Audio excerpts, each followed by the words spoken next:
we begin with events still unfolding in Brazil.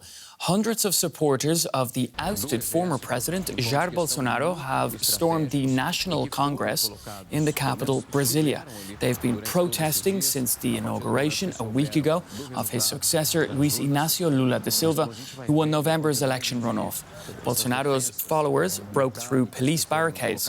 They've also invaded the presidential palace and the Supreme Court. Lula has described the unrest as barbarism. All right, well, let's cross over now to Brazil. Washington Post journalist Margolis is in Rio de Janeiro and is following the story for us. Mac, thanks for joining us on DW. What's the latest you can tell us about the situation in Brasilia? Well, after a very tumultuous day, it looks like order is slowly beginning to be restored in the Brazilian capital. But it took quite a while for that to happen, with armored cars and riot police moving in. They were very reluctant to do so.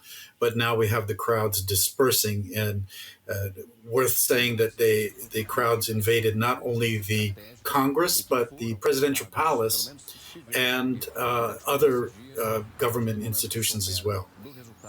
Tell us what reaction there's been from Lula. We've heard that he's called it barbarism, but what else can you tell us about the reaction from inside Brazil?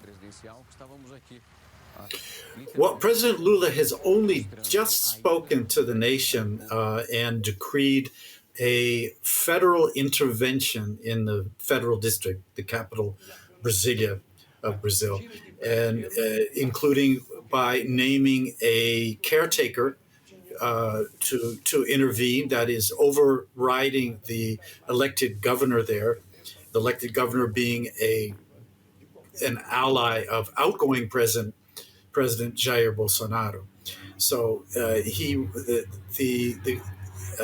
President Lula spoke. He compared the rioters first to Stalinists, but he corrected himself and said these are fascists and terrorists, and therefore that the government had to act decisively and swiftly. It did so, but it took some time for them to react that way. Mac, what about from Jair Bolsonaro? Do we know where he is right now? Has he reacted to what's going on in Brasilia? Well, it's a great question. Last I looked, I saw no reaction from Bolsonaro on his very hyperactive Twitter feed. There's nothing, only from a few hours ago today.